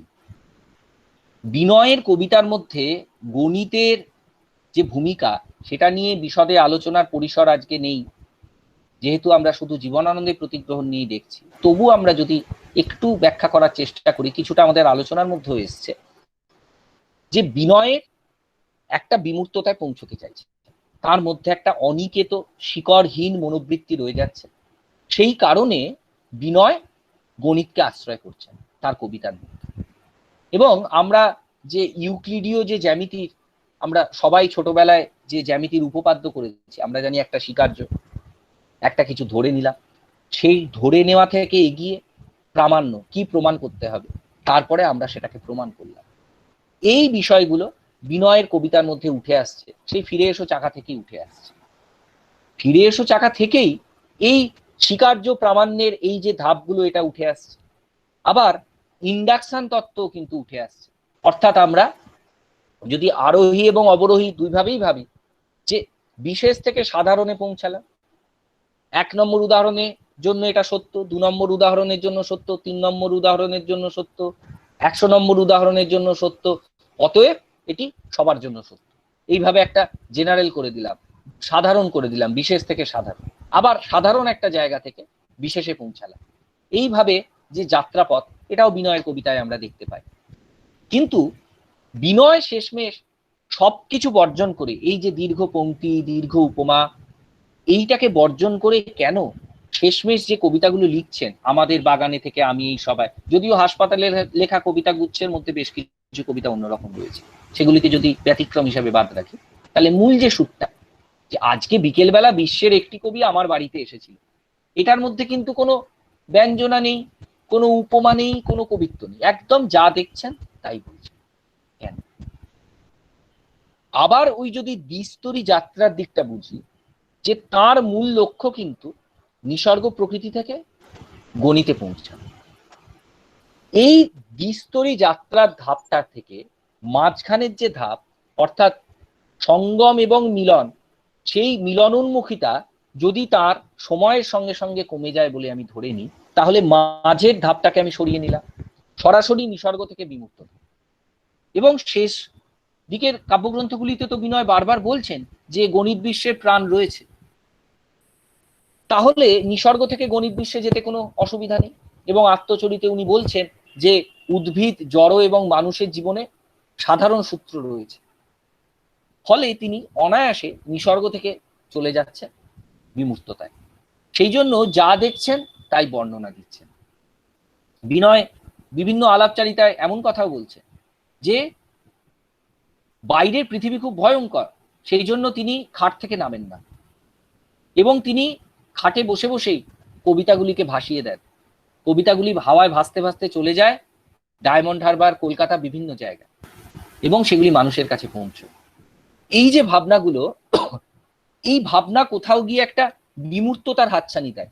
আমি জানি হয়তো প্রশ্ন আসতে পারে যে বিনয়ের মানসিক সমস্যা নিয়ে, কিন্তু আমি প্রথমেই বলে দিচ্ছি, এই ধরনের যদি কোনো প্রশ্ন আসে, যে বিনয়ের মানসিক সমস্যা ছিল কি ছিল না, সে কথা একজন ডাক্তারবাবু বলতে পারবেন। আমি চিকিৎসক নই, সুতরাং বিনয়ের মানসিক বিকার ছিল কি ছিল না আমি বলতে পারি না। তো এটুকু বলতে পারি যে বিউটিফুল মাইন্ডের সেই চরিত্রটির কথা, যিনি কিন্তু শেষমেশ জিনিয়াস ছিলেন। সুতরাং তার কোনো অলীক কল্পনা ছিল কিনা, তিনি বহুবার আমরা জানি বিভিন্ন সময় প্রথম দিকের জীবনে মারামারিতে জড়িয়ে পড়েছেন, আক্রান্ত হয়েছেন, আক্রমণ করেছেন। কফি হাউসে ঢোকা তার একটা সময় বন্ধ হয়ে গিয়েছিল প্রায়, কফি হাউসের বেয়ারার সঙ্গে মারামারি করেছেন, কফি হাউসের একজন মহিলার সঙ্গে ঝগড়া করেছেন, আবার তার হোস্টেলের রাঁধুনির সঙ্গেও ঝগড়া করেছেন খুব বিশ্রী কারণে। কিন্তু এই সমস্ত কিছুর পরেও বিনয় মজুমদারের যে কবিতা শৈলী জীবনানন্দকে আশ্রয় করে তৈরি হলো, তারপরেও দেখুন আমরা অন্য কবিদের ক্ষেত্রে দেখি, যেমন ধরুন শক্তি চট্টোপাধ্যায়ের ক্ষেত্রে বা অন্যান্য যারা জীবনানন্দ বা অন্য কবিকে আশ্রয় করে এগিয়ে উঠেছেন, তারা কিন্তু যে সময় পূর্বজকে প্রতিগ্রহণ করছেন সেই সময়টাকে তার সেরা সময় বলছেন না, মানে পাঠকরাই বলছে না। তিনি যে সময় তার পূর্বসূরির প্রভাবকে পুরোপুরি ছাড়তে পারছেন সেই সময়টাই তার সবচেয়ে সেরা। কিন্তু বিনয়ের ক্ষেত্রে এটা নয়। আমি দেখালাম যে প্রতিগ্রহণ পর্ব অর্থাৎ দ্বিতীয় পর্ব, জীবনানন্দ প্রতিগ্রহণ পর্ব, এই সময়টাই বিনয়ের কবি জীবনের সবচেয়ে সৃজনশীল দিক, সবচেয়ে সৃজনশীল পর্ব। এবং এখানেই কিন্তু অঘ্রাণের অনুভূতিমালা এবং ফিরে এসো চাকা, এই বই দুটি লেখা হয়েছে। সেই কারণে বিনয়ের কবিতাকে আমরা জীবনানন্দের মধ্যে থেকেও প্রকৃত প্রস্তাবে, বিনয়ের ভাষায় প্রকৃত প্রস্তাবে একটা স্বতন্ত্র ধারার কবিতা বলতে পারি। এই জন্যই তিনি জিনিয়াস, এই জন্যই তিনি ব্যতিক্রমী কবি, যে আর কোনো কবি কিন্তু সেইভাবে এই ক্ষমতা রাখেননি যে আমি পূর্বসূরিকে প্রতিগ্রহণও করব, আবার তার পাশাপাশি আমি নিজস্বতা বজায় রেখে আমার জীবনের সেরা কবিতাগুলি লিখে ফেলতে পারব। কিন্তু বিনয় সেটা পেরেছেন। বরঞ্চ জীবনানন্দের আশ্রয় ছাড়ার পরে তার যে কবিতাগুলি রয়েছে, সেই কবিতাগুলি আদৌ কবিতা কিনা, সেগুলি কোনো পরীক্ষিত কবিতা কিনা, সেই বিতর্কে আমি যাব না, যেহেতু এটা আজকের আলোচনার পরিসরের বাইরে। তবু আমি শুধু বলতে পারি যে এই কবিতাগুলি হয়তোবা আজ থেকে বেশ কিছু বছর পরে কোনো গবেষক দেখাবেন যে এগুলি হয়তো ভবিষ্যতের কবিতার রূপরেখা। বিনয় হয়তো অনেকদিন আগেই সেটি লিখে গেছে। কারণ যার উচ্চতর গণিতের 3টে থিসিস এখনো কলিকাতার জাতীয় গ্রন্থাগারে পড়ে রয়েছে, যার মর্মোদ্ধার এখনো কেউ করতে পারেননি, সেই রকম একজন গণিতজ্ঞ এবং কবিকে আমরা কিন্তু খুব উচ্চাসন দিতেই প্রয়োজন, আমাদের খুব উচ্চাসন দিতে চাই আমরা। কারণ অন্য কোনো কবি এইভাবে জীবনানন্দকে আশ্রয় করার সময়ই নিজের স্বকীয়তায় শ্রেষ্ঠত্ব অর্জন করতে পারেননি, যেটা বিনয় পেরেছে। এই আমার বলার বিষয়। আমি বক্তব্য এখানে শেষ করছি। আয়োজকদের আবার ধন্যবাদ। তরুণ গবেষকরা অত্যন্ত ভালো কাজ করছেন এবং খুব ভালো বিভিন্ন বক্তৃতা আমি শুনেওছি এই পেজে, খুব ভালো আয়োজন করেছেন। আজকেরটা কেমন হলো সেটা আপনারাই বলবেন, আমি জানি না আমি কতটা বলতে পারলাম। সবাইকে ধন্যবাদ। আমি আমার বক্তব্য এখানে শেষ করছি। যদি কোনো প্রশ্ন আসে আমি আছি। অনেক ধন্যবাদ অয়নদা, অসাধারণ একটা সন্ধ্যার জন্য। আমরা কি প্রশ্নোত্তর পর্বে এগোবো? প্রশ্ন অনেক এসছে আমাদের। আমাদের প্রথম প্রশ্ন পুনম মুখার্জি। পুনম বলছেন, বিনয় মজুমদার তার লেখা চিঠিপত্রে জীবনানন্দের প্রভাবের কথা কি কিছু স্বীকার করেছেন? হ্যাঁ, এইখানে একটা মজা আছে যে এটা খুব ভালো প্রশ্ন। বিনয় মজুমদার সরাসরি যে জীবনানন্দ থেকে তিনি নিয়েছেন এই রকম ভাবে দু একটি সাক্ষাৎকারে কিছু মানুষকে বলছেন, কিন্তু আমাদের কাছে সবচেয়ে বড় প্রমাণ ফিরে এসো চাকার কবিতাগুলি। কবিরে পাবে না তাহার জীবনচরিতে, এইটাকে আমরা বিশ্বাস করি কিছুটা অংশে। অর্থাৎ বিনয়ের জীবনের মধ্যে দেখলে, সে তো ধরুন বিনয় রুশ ভাষা শিখেছিলেন, রুশ ভাষা থেকে অনেক কিছু অনুবাদও করেছিলেন। আবার তার পাশাপাশি বিনয় একটা সময় কমিউনিস্ট পার্টি প্রতি আকৃষ্টও হয়েছিলেন, যদিও তার পরবর্তীকালে তিনি সেই পার্টির সঙ্গে তার সংঘাত হয় এবং ছাত্রাবস্থায় সঙ্গ ত্যাগ করে 60 সালের আগেই। কিন্তু ফিরে এসো চাকার কবিতাগুলির মধ্যে যে রন্ধ্রে রন্ধ্রে জীবনানন্দীয় শৈলী রয়েছে, সেখান থেকে কিন্তু আমরা তুমুলভাবেই জীবনানন্দকে পাচ্ছি, তার শিল্পের মধ্যে পাচ্ছি, বিনয় শিল্পের মধ্যে অনেক স্পষ্টভাবে পাচ্ছি। দু একটা জায়গায় বলছেন, এবং আমি নিজে উৎপল কুমার বসুর একটি সাক্ষাৎকার নিয়েছিলাম, তখন উনি খুবই অসুস্থ ছিলেন বেশ কয়েক বছর আগে। সেখানে উৎপল কুমার বসু কিন্তু সরাসরি বলেছেন যে আমাদের সামনে কিন্তু বিনয় মজুমদার, এই জীবনানন্দ দাশ পথ আটকে ছিলেন। এই ধন্যবাদ অয়নদা। আমরা আমাদের পরবর্তী প্রশ্নে যাচ্ছি। আদিত্য মালিক করছেন, আমরা তাহলে ফিরে এসো চাকার মানসীকে জীবনানন্দের বনলতা সেনের উত্তরাধিকারিণী বলতে পারি? আমি প্রশ্নটা শোনার সময় কিছু একটা সমস্যা হলো, ওই আমি আচ্ছা, নেটওয়ার্কে, হ্যাঁ আরেকবার হ্যাঁ যদি হ্যাঁ রিপিট করেন তাহলে। হ্যাঁ হ্যাঁ আমরা তাহলে ফিরে এসো চাকার মানসীকে জীবনানন্দের বনলতা সেনের উত্তরাধিকারিণী বলতে পারি?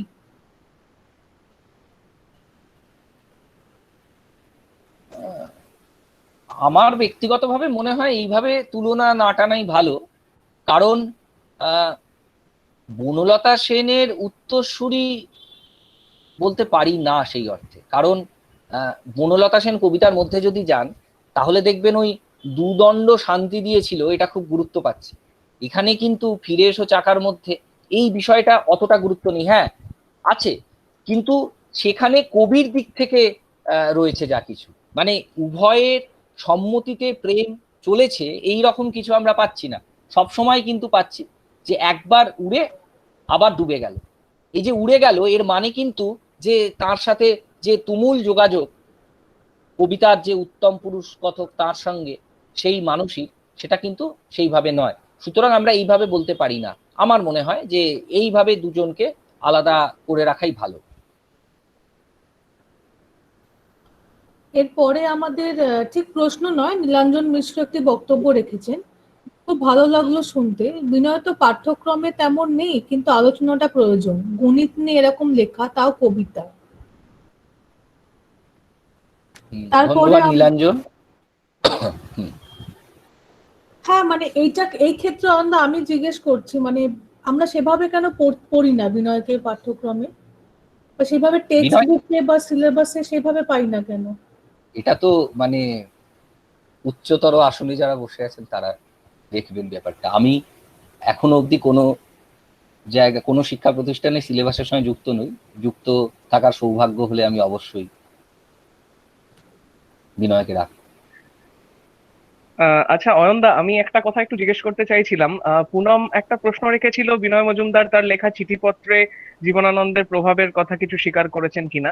সেটা থেকে আমার একটা জিনিস মনে পড়লো, তুমি যদি বিনয় মজুমদারের গদ্য সাহিত্যে জীবনানন্দের প্রভাব সম্পর্কে কিছু বলো। বিনয় মজুমদারের গদ্য সাহিত্য বলতে গেলে প্রবন্ধের বই, ঈশ্বরী স্বরচিত নিবন্ধ ও অন্যান্য। এবারে ঈশ্বরী স্বরচিত নিবন্ধ অন্যান্য বইটি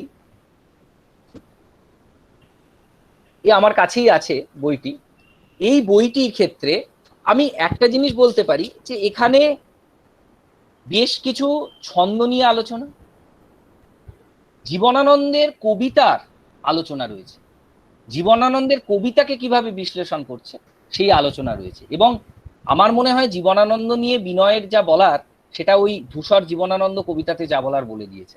ব্যক্তিগতভাবে আলাপচারিতায় ধরুন ওই কাব্য সমগ্রের সম্পাদক বা অন্যান্য বিনয় মজুমদারের ডায়েরি যারা সম্পাদক ছিলেন, আমাদের অজয় নাগ এবং কমল মুখোপাধ্যায়, এদের আলোচনার মধ্যে না বলছেন যে হ্যাঁ বিনয় বলেছিলেন। কিন্তু মুশকিল হচ্ছে যে বিনয় মজুমদারের শেষ দিকের কথাবার্তাকে কতটা ডকুমেন্টেড করা যাবে সে বিষয়ে কিন্তু একটা প্রশ্ন চিহ্ন থেকেই যায়। ফলত এই বিষয়টা নিয়ে মানে খুব বেশি করে দাবি না জানানোই ভালো। সেই কারণেই আমি বারবার সাহিত্যিক উদাহরণের দিকে জোর দিচ্ছি, যেহেতু এটা বিনয় মজুমদারের বিষয়। অন্য কোনো কবি হলে আমরা ব্যাপারটাকে অন্যভাবে বলা যেত। অনেক ধন্যবাদ আনন্দা। ধন্যবাদ কিংসুক। এবার আমরা পরবর্তী প্রশ্নে যাচ্ছি। সুজাত্র ভট্টাচার্য করছেন, আমি অর্থনীতির জগতের মানুষ, খুব ভালো লাগলো আজকের আলোচনা। হয়তো প্রাসঙ্গিক নয়, তবু কিছু প্রশ্ন রাখছি। কবির কবিতায় তার পারিপার্শ্বিক জীবন বা দৈনন্দিন ঘাত প্রতিঘাতের প্রতিফলন ঘটে বলে অয়ন বললেন, কিন্তু কবিতা কেন মানুষের যন্ত্রণার এসকেপ রুট হতে পারে না? যন্ত্রণা বা ধূসরতাই কেন মূল প্রতিপাদ্য হয়ে ওঠে? একই সঙ্গে জানতে চাই, জীবনানন্দর কোনো কোনো কবিতায় এই ধূসরতা ছাপিয়ে উচ্ছ্বাসই প্রকট হয়েছে? আচ্ছা, না আমি ওই জায়গাটা, কবিতা তো অবশ্যই এসকেপ রুট তো বটেই। সেই কারণেই তো আমি বললাম যে আপনার যে এই যে দ্বিস্তরী যে যাত্রাটা বিনয়, সেটা কেন যে এত মিলনোন্মুখ কেন তিনি? কারণ তার সারা জীবন যে একটা শিকড়বিহীন অবস্থায় কেটেছে, সেই শিকড়বিহীন অবস্থার জন্যই তিনি কিন্তু বারবার কবিতার মধ্যে সেই মিলনটাকে খুঁজতে চাইছেন। তার জীবনের মধ্যে যেহেতু বিরহ, সেই কারণেই তিনি তার কবিতার মধ্যে মিলনের দৃশ্য পাতার পর পাতা। সেই কারণেই তো কবিতা অবশ্যই তো এসকেপ রুট। আর দ্বিতীয় প্রশ্নটা আরেকবার বলুন, ওটা কি? উচ্ছ্বাস, ওনার দ্বিতীয় প্রশ্নের দ্বিতীয় অংশটি কি ছিল? উচ্ছ্বাস কি বললেন? হ্যাঁ, একই সঙ্গে জানতে চাই জীবনানন্দর কোনো কোনো কবিতায় এই ধূসরতা ছাপিয়ে উচ্ছ্বাসই প্রকট হয়েছে। উনি পরে লিখেছেন উচ্ছ্বাস, বানানটা কিছুতেই সঠিকভাবে টাইপ করা গেল না, দুঃখিত। ঠিক আছে, কোনো বানান নিয়ে কোনো অসুবিধা নেই। আমি ছন্দের লোক, ছন্দের ক্ষেত্রে কানটাই প্রধান, দেখাটা নয়, সুতরাং কোনো অসুবিধা নেই। কিন্তু এই উচ্ছ্বাসের ব্যাপারে একটা কথা বলি। ওই যে ওই শঙ্খ ঘোষের ছন্দের বারান্দা থেকে যেটা পড়লাম, যে উচ্ছ্বাসের কোনো কুল ভাঙা আবেগ নয়, মানে ধূসরতা, মলিনতা সমস্ত কিছুই আছে, মানছি। কিন্তু জীবনানন্দ মানেই কিন্তু জীবন বিমুখ, এই যে একটা প্রচলিত ধারণা আমাদের মধ্যে রয়েছে, এটা আমি ব্যক্তিগতভাবে মানি না। আপনি যদি সবচেয়ে যে কবিতাটিকে উদাহরণ খাড়া করা হয় ৮ বছর আগের একদিন, সেটাতেও দেখেন, সেখানেও কিন্তু শেষমেশ জীবনের জয়গান। আমরা দুজনে মিলে শূন্য করে চলে যাব জীবনের প্রচুর ভাড়া, বা অফুরন্ত রোদের অনন্ত তিমিরে, বা আপনি যদি দেখেন সুচেতনা কবিতাটি, সেখানেও দেখবেন যে শেষমেশ কিন্তু আশাবাদে উত্তরণের কথাই বলেছে। কিন্তু এই উচ্ছ্বাস বিষয়টি আসলে আমরা যদি সজ্ঞা এবং প্রকাশ এই দিয়ে ভাবি, তাহলে আমরা দেখব ইনটিউশন সবসময় যে এক্সপ্রেশনের সঙ্গে সমান, ইনটিউশন থাকলে এক্সপ্রেশনও থাকবে, এরকম অনেক তাত্ত্বিক বলছেন বটে, কিন্তু সেই প্রকাশটা এক একজন কবির ক্ষেত্রে এক এক রকম হয়। মানে কবিতার বিষয়বস্তু এক হলেও একই কবিতা যদি সত্যেন দত্তকে আর জীবনানন্দকে লিখতে দেওয়া হয় একই বিষয় নিয়ে, তাহলে তারা কিন্তু ভিন্নভাবেই নিজেকে প্রকাশ করবে। ফলে যদি জীবনানন্দের কবিতায় কুলভাঙা উচ্ছ্বাস দেখতে হয়, তাহলে ঝরা পালকে যেতে হবে, যেখানে জীবনানন্দ নেই, আছে নজরুল, আছে সত্যেন দত্ত। আর যদি পরিণত জীবনানন্দে যেতে হয়, তাহলে আপনি জীবন পাবেন, আবেগ পাবেন, সবকিছুই পাবেন। কিন্তু আপনি যদি বাঁধন ছেঁড়া উচ্ছ্বাস দেখতে চান, তাহলে কিন্তু সেইভাবে পাবেন না। কিন্তু জীবন পাবেন আপনি। জীবনানন্দের অসংখ্য কবিতায় জীবনেরই ছড়াছড়ি, জীবনেরই ছড়াছড়ি। এরপরে আমাদের পরবর্তী প্রশ্ন হচ্ছে পুনম মুখার্জি। পুনমের এই প্রশ্ন হচ্ছে, বিনয়ের কবিতায় বিরহের কথা বললেন, কিন্তু আরো অনেক মহান কবির ক্ষেত্রেও তো বিরহ এসেছে। তাহলে বিনয় মজুমদারের জীবনের ব্যক্তিগত বিরহ কিভাবে তার কবিতাকে বেশি সফল করেছে? বিনয়ের এটা খুবই দুঃখজনক কিন্তু সত্য যে বিনয়ের কবিতাকে তো সফল করেনি। বিনয়কে আমরা পড়তে শুরু করলাম কবে? অনেক পরে। বিনয় জীবনে কটা পুরস্কার পেয়েছেন? মৃত্যুর 1 বছর আগে 2005-এ সাহিত্য একাডেমি পাচ্ছে, হাসপাতালে লেখা কাব্যগুচ্ছের জন্য, কবিতাগুচ্ছের জন্য। সেটাও আমরা বিনয়ের যে শ্রেষ্ঠ কবিতাগুলো তার মধ্যে রাখতে পারি না কাব্যগ্রন্থগুলোর মধ্যে। অঘ্রাণের অনুভূতিমালার জন্য যদি দিতেন তাকে, তাহলে বোঝা যেত। বা একটা রবীন্দ্র পুরস্কার। তার মানে বিনয় তো আসলে সাফল্য পাচ্ছেন না অধিকাংশ বড় কবির মতো। জীবনানন্দ তো তার সময় সাফল্য পাননি। ফলে বিনয়ের কবিতা যে সফল কবিতা সেটা আমরা বলতে পারি না। বরঞ্চ বিরহ, প্রেম, প্রকৃতি, এগুলো যে কোনো কবির ক্ষেত্রেই কবিতা লেখার একটা খুব মূল উপাদান। এবং আপনি যদি ওই ইউরোপীয় রোমান্টিসিজমের কথা বলেন, তাহলে তো বারবার ওই sweetest songs are those that tell of saddest thoughts, এই সমস্ত কথা বলাই রয়েছে। কিন্তু এখানে বিনয়ের ব্যক্তি জীবনের বিরহ, আপনার প্রশ্নর উত্তরটাকে আমি যদি এবার দ্বিতীয় ধাপে গিয়ে স্বীকার করে নিই যে হ্যাঁ বিনয়কে সাফল্য দিয়েছে, তাহলে কিভাবে দিয়েছে সেটাও খুব দুঃখজনক। সেটা হচ্ছে আমরা এই বঙ্গের মানুষজন অধিকাংশ ক্ষেত্রে, সবাই হয়তো নন, আমরা গসিপ খুঁজতে ভালোবাসি। যেই চাকা নাম দেয়া হলো, ফিরে এসো চাকা, আবার গায়ত্রীকে, কোনো বিশেষ মানবীর সঙ্গে সম্পর্কিত কিছু, তার মানে কিছু গল্প, এইভাবে বিনয়কে একটা অদ্ভুতভাবে একটা জায়গায় নিয়ে যাওয়া হলো, যেটার জন্য অনেক কবি বিনয়ের কবিতা পড়তে উৎসাহিত হয়ে পড়লেন। অনেক কবি, পাঠক তো বটেই, কবি। এইভাবে কোথাও গিয়ে হয়তো বিরহ বিনয়কে সাফল্য দিয়েছে, এইটুকু আমি বলতে পারি। আচ্ছা, এর পরের প্রশ্নটি করেছেন ডক্টর মৃন্ময় প্রামাণিক। আমিও এই প্রশ্নটি করতে যাচ্ছিলাম আপনাকে। চমৎকার বক্তৃতা, অভিনন্দন অয়নদা। যদিও আজকের আলোচনার বাইরে, তবু আমার জানার ইচ্ছে হচ্ছে, বিনয়ের লেখালেখিতে কি বার্মা প্রসঙ্গ কিছু এসেছে? এটা খুব ভালো প্রশ্ন, এবং তুলনামূলক ভারতীয় ভাষা ও সাহিত্যের বিভাগীয় প্রধান ডক্টর মৃন্ময় প্রামাণিককে আমার তরফ থেকে ধন্যবাদ খুব ভালো প্রশ্নের জন্য। বার্মার কথা বিনয় স্মৃতিচারণে কিছু আত্মপরিচয় বা স্মৃতিচারণের মধ্যে বলছেন, কিন্তু কবিতার মধ্যে সেই অর্থে কিন্তু বার্মার কথা খুব একটা বলছেন না। বরঞ্চ তার যে ফেলে আসা জায়গা, সেইটা নিয়ে তিনি অনেক বেশি ভাবিত। কারণ ধরুন 34-এ জন্মগ্রহণ করছেন, 48-এ চলে আসছেন, হ্যাঁ, এই সময়টাতে কিন্তু তিনি খুব বেশি করে যে বার্মা নিয়ে ভাবিত সেটা নন, বরঞ্চ হ্যাঁ বার্মার কিছু কথা তার গদ্যের মধ্যে আমরা পেয়েছি। এটা আমি পরে তাহলে যদি দরকার হয় আমি ব্যবস্থা করবো আর কি। অনেক ধন্যবাদ অয়নদা। এরপর নীলাঞ্জন মিশ্র আরো একটি বক্তব্য আছে, ঠিক প্রশ্ন নীলাঞ্জন না। মিশ্রের মন্তব্যই থাকবে আমি জানি, প্রশ্ন নয়। হ্যাঁ, এটা শুনতে আমি আগ্রহী ভীষণভাবে। বিজ্ঞানের অন্য কোনো ছাত্র কবিতার কলম ধরলে কি হতে পারতো জানি না, কিন্তু বিনয়ের কবিতায় দেখলাম বৈজ্ঞানিক কত নীতি নিয়ম এভাবে জীবনের শাশ্বত সত্যের রূপে এলো। বিজ্ঞানের বিশেষ সত্যকে বিনয় কিভাবে সাহিত্যের বিশ্বজনীন সত্যে মিশিয়ে দিলেন। আর এই যে শব্দগুলো, এই যে অমেয় জল, মেঘে মেঘে তনুভূত জল, এর কতটুকু আর ফসল দেহে আসে বলো? ফসলের ঋতুতে অধিকাংশ শুষে নেয় মাটি। অমেয়, তনুভূত, যৎসামান্য, এ ধরনের শব্দগুলো কোথা থেকে এসে বাংলা কবিতা এভাবে জায়গা করে চলে গেল, তার এই নির্মাণগুলোর দিকে বিস্ময়ে চেয়ে আছি। হ্যাঁ, খুব ভালো কথা বলেছে নীলাঞ্জন। ওই যে আমি বললাম যে উদ্ভিদ, জড় আর মানুষের মধ্যে সৃষ্টির মূল সূত্রগুলি একভাবে কাজ করে, এটা যেহেতু বিনয় বুঝতে পারছেন, সেই জন্য কোথাও গিয়ে ওই জল পুরোটা আসছে না ফসলের দেহে, এই যে একটা প্রাকৃতিক ব্যবস্থা, সেই প্রাকৃতিক বিষয়টিকে, ঘটনাটিকে খুব সুন্দরভাবে ব্যাখ্যা করে দিলেন। খুব ভালো কথা বলেছেন নীলাঞ্জন। অনেক ধন্যবাদ নীলাঞ্জনকে। আর যদি কারো কোনো প্রশ্ন বা মন্তব্য বা কিছু বলার থাকে, আপনারা মাইক আনমিউট করেও বলতে পারেন। হ্যাঁ হ্যাঁ, এটা ভালো হয় তাহলে, হ্যাঁ হ্যাঁ, এটা দরকার নেই, সরাসরি যদি সরাসরি একটা একটু মন্তব্য বা প্রশ্ন যাই হোক না কেন আপনারা বলতে পারেন।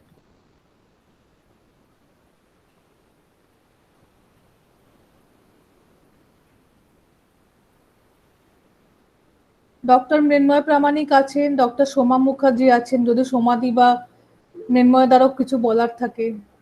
হ্যাঁ অবশ্যই, আমাদের শিক্ষক বর্তমানে বিশ্বভারতীর অধ্যাপক ডক্টর সোমা মুখোপাধ্যায় আছেন, তাকে ধন্যবাদ এতক্ষণ ধরে কথা শোনার জন্য।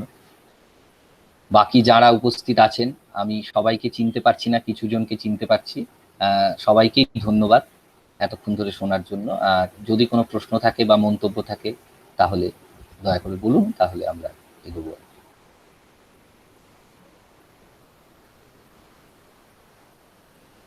আর মনে হয় কারোর কিছু বক্তব্য নেই সেভাবে, তাহলে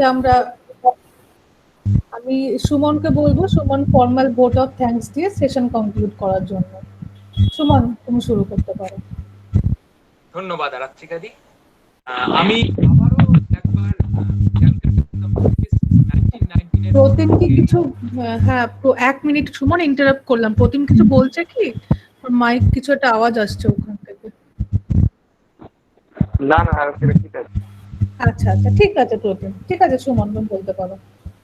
হ্যাঁ, আমি আরো একবার সকলকে, আমাদের সঙ্গে যারা উপস্থিত আছেন সকল টিম ক্যালকাটা 19 এর পক্ষ থেকে আবার স্বাগত এবং ধন্যবাদ জানাচ্ছি।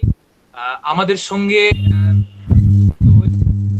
বিশ্ববিদ্যালয়ের তুলনামূলক ভারতীয় ভাষা ও সাহিত্য বিভাগের বিভাগীয় প্রধান ডক্টর মৃন্ময় প্রামাণিক, বিশ্বভারতী বিশ্ববিদ্যালয়ের অধ্যাপক ডক্টর সোমা মুখার্জি এবং শ্রীশচন্দ্র কলেজের অর্থনীতির অধ্যাপক সুজাত্র ভট্টাচার্য এবং অন্যান্য গবেষক এবং ছাত্রছাত্রীরা, আমরা তাদের সকলকেই আরো একবার ধন্যবাদ জানিয়ে এখানেই আমাদের অনুষ্ঠান শেষ করছি। ধন্যবাদ। ধন্যবাদ, শুভরাত্রি সবাইকে।